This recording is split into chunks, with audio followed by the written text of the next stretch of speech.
Hi again. In Karel von Baalen's Chaos of Cults, in his chapter on astrology, he's now dealing with astrology and scripture. Von Baalen says specific references to astrology are comparatively few in scripture because the matter falls under the general head of divination, which is forbidden throughout as a form of idolatry. Reference to astrology may, however, be found in Amos 5:21-26 and Acts 7:41-45.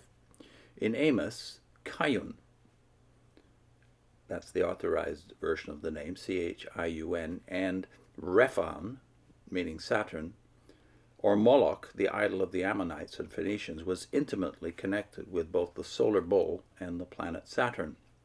2 Kings 23:5 contains a reference to the Zodiac. Isaiah 47:13 denounces the astrologers as stargazers and monthly prognosticators. The word Magi occurs but once in the Old Testament, namely in Jeremiah 39, verses 8 and 13.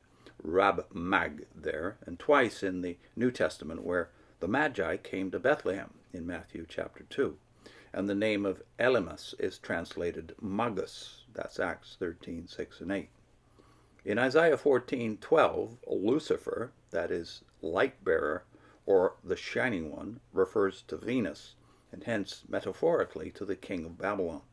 Nebuchadnezzar's magicians were presumably astrologers, as were the Egyptian magicians before them. Josiah removed the astrologers as part of his reformatory work. That's all recounted for you in 2 Kings 23, verse 5. Besides these, there are references in Scripture to those that divide the heavens and to stargazers. Now he deals specifically with the Magi in Matthew chapter 2. Numerous articles and essays have been written on the wise men or Magi who came from the East to find and worship the newborn Messiah. The problem, from a Christian standpoint, is, of course, how God could approve of their being astrologers, or at least overlook that fact, when Scripture otherwise assumes a negative attitude towards astrology. When the matter is summed up, we have next to nothing to go by. It is, however, universally admitted that these wise men were astrologers. As to their origin, opinions have varied greatly. Persia, Parthia, Babylon, or even Egypt have been suggested as the land from which they came.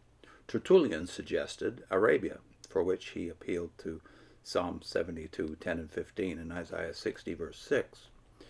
Thus we are left in the dark as to whether they were priests of Zoroastrianism, and consequently monotheists, or Babylonians, or not a race at all, but a priestly caste inclined toward magic.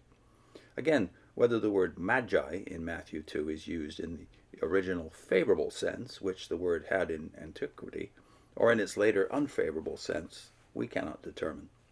Whether the wise men's anticipation of the imminent birth of a Jewish king traces back to the prophecy of Balaam, 24:17 in Numbers that is, or whether it derives from the messianic expectation current in Israel at the time, we cannot say.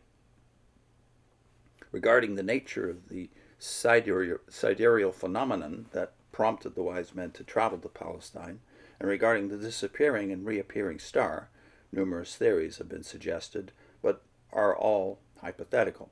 How a star could stand over a house is a mystery. Perhaps we shall do best to conclude with Bendica in Hastings' Dictionary of the Bible, who said, quote, "We must suppose that the Magi, to whatever nationality they themselves belonged, derived their inferences that a king of the Jews was born from Jewish sources. The coming of Messiah seems certainly to have been expected among the Jews at this time. And though the widespread feeling in the East that a Jewish Messiah would conquer the world is only attested for a later period, Jewish authorities, if consulted on the appearance of an exceptional astronomical phenomenon, might well have explained it of Messiah." End of quote. The same author adds, the newly born king of the Jews receives homage from Eastern sages. Their views, beyond the reference to the star, which does not imply any opinion on astrology in general, are not touched upon, therefore neither praised nor blamed. That is in the Matthew account. To this statement may be added this word from Smith's Dictionary of the Bible. The Magi of Matthew 2 seem to have been at once astronomers and astrologers, but not mingling any conscious fraud with their efforts after a higher knowledge. Perhaps we may here quote Peter's conclusion in Acts 10:35. In every nation he that feareth him and worketh righteousness is acceptable of him. Of which Dr. Charles Edmund wrote, quote, his opening sentence has been strangely misunderstood. Peter did not mean that Cornelius was already saved, and that in all nations men like Cornelius are saved with no knowledge of Christ, but through Christ men of all nations can be saved, even though they are not Jews. Peter had learned that men like Cornelius were acceptable to God in the sense that they could be saved when the gospel was presented. Peter had yet to learn that a depraved Gentile could likewise be saved, and not merely the pious, godly, and devout. In other words, those who live in accordance with the light of nature at their disposal are not given up to a reprobate mind, but are apt to receive greater light. Thus we conclude with the theme and division of a sermon by the late Dr. K. Schilder of Kampen. The wise men are and the Word of God. The wise men, he said, were first drawn by the Word of God in nature, second, led on by the Word of God in Scripture, and third, caused to worship the Word of God incarnate. Interesting that our author von Baalen does not draw attention here to the coincidence that in the book of Daniel, Daniel is made ruler of the Magi. So yes, there would be a Jewish source in Babylon and Persia itself for the idea that the Messiah, the Savior of the world, would be born not just in Judea, but would be born at a certain time. After all, it was Daniel who gave us the prophecy of the 70 weeks. So this tradition was alive and well and living in Babylon and Persia, not just in Judea. I'll put in a link to Alfred Edersheim on this subject. Was Jesus born in December? Now, Edersheim has a minority opinion, even among modern evangelicals, on this subject. See you next time.